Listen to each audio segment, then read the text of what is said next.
Hi friends, I'm here with Biscuit. Say hi, Biscuit.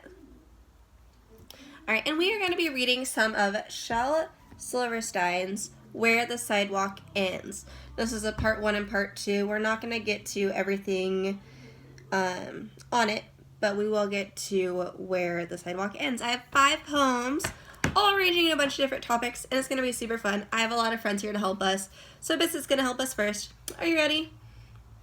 Let's begin. This one is called Snowman. 'Twas the first day of the springtime, and the snowman stood alone, as the winter snow were melting, and the pine tree seems to groan. Ah, you poor sad smiling snowman, you'll be melting by and by, said the snowman. What a pity, for I'd like to see July. Yes, I'd like to see July, and please don't ask me why. But I'd like to, yes, I'd like to. Oh, I'd like to see July. Chirped a robin just arriving, seasons come and go, and the greatest ice must crumble when it's flowers' time to grow. And as for one thing is beginning, so another thing must die, and there's never been a snowman who has ever seen July. No, they'll never see July, no matter how hard they try. No, they'll never, never, never, never see July. But the snowman sniffed his carrot nose and said, at least I'll try. He bravely smiled his frosty smile and blinked his coal-black eyes. And he stood there and faced the sun, a blazing from the sky. And I really cannot tell you if he ever saw July. Did he ever see July? You can guess as well as I, if he ever saw July. Do you like that one? So why would kids like this? Let's just kind of go back about 2 years ago to Frozen. Olaf wanted summer so badly. So this not only incorporates winter and snow and seasons of a lesson plan for that, but you can add Frozen and Olaf and your whole class can just let it go. All right, I'm gonna get my next friend out. He might be a little bit familiar. Hi, Stitch. Say hi. All right. Stitch found this poem right here called The Crocodile's Toothache. Now, once again, this is Shel Silverstein's Where the Sidewalk Ends. You ready? Here we go. The Crocodile's Toothache. Now, the last poem didn't have any imagery with it. This one right here does on this page. You can see the dentist inside the crocodile's mouth. Here we go. The crocodile went to the dentist and sat down in the chair. The dentist said, now tell me, sir, why does it hurt and where? And the crocodile said, I'll tell you the truth. I have a terrible toothache in my tooth. And he opened his jaw so wide, and the dentist climbed right inside. And the dentist laughed, oh, isn't this fun? And he pulled out the teeth one by one. And the crocodile cried, you're hurting me so. Please put down your pliers and let me go. But the dentist just laughed with a ho, ho, ho, and said, I still have 12 to go. Oops, that's the wrong one, I confess.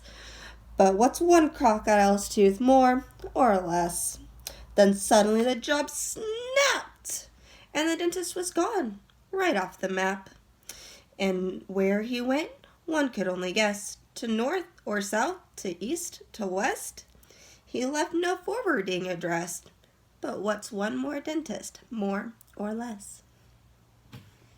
So why are we talking about this poem? So elementary school, kids are losing teeth all the time. At the school I worked at, we had a total of 241. The nurse sent out an email about it. Tooths that have been lost during the school year. So not only can we kind of relate this to losing tooths, the dentist, but it's a funny little twist on losing teeth and kind of like a funny little joke about the dentist. All right, let's get our next friend. All right, this is Russell. He brought me a flower. How sweet. All right, so this one does have an imagery as well. Again, we're on Shel Silverstein's Where the Sidewalk Ends. This one, here's the little bronchosaurus. This one is called If I Had a Bronchosaurus. Ready? If I had a bronchosaurus, I would name him Horace or Morris. But if suddenly one day he had a little bronchosaurus, I always change his name to Lori. So why is that funny? So obviously they thought that the Brontosaurus was a boy, had a baby, now it's a girl. So this can be incorporated into a dinosaur lesson. What little boy does not like dinosaurs? So it's just a little funny twist to learn. Kind of like, you could do it as like an introduction to a dinosaur lesson even, but I think it's a really comical approach to dinosaurs having kids and misinterpretation. But alright, my next poem, I have Mr. Giraffe. Now, a lot of the times you have a lesson about eggs hatching and the process of life in an egg. And so this one right here, again, by Shel Silverstein, in Where the Sidewalk Ends. I'll show you the picture right here. Okay.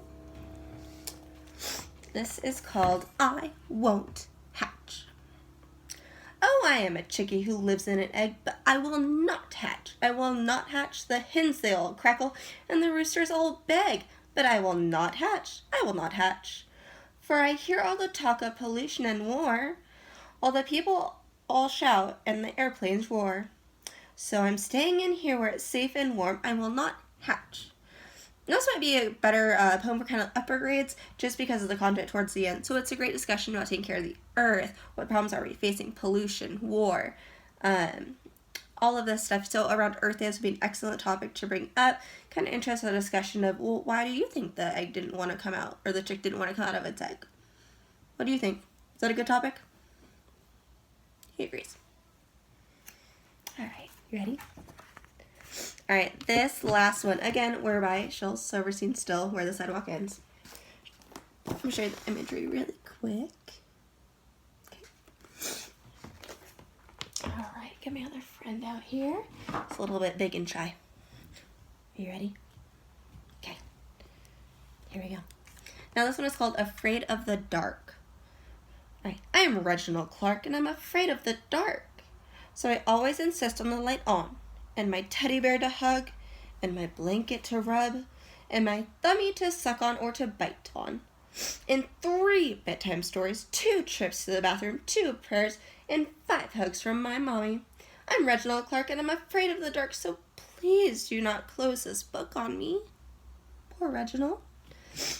So why is this funny? Because not only is it talking to the author specifically saying, oh, don't close the book, I'm too afraid. But kids are all afraid of the dark, so it's something they can kind of relate to and kind of get a comical spin on it because of this. And that concludes our story time. Again, Shel Silverstein, great author. Tons of poems in here. I just picked 5, but there are hundreds more. Highly recommend it. All my friends and I just want to thank you for watching. We'll see you next time.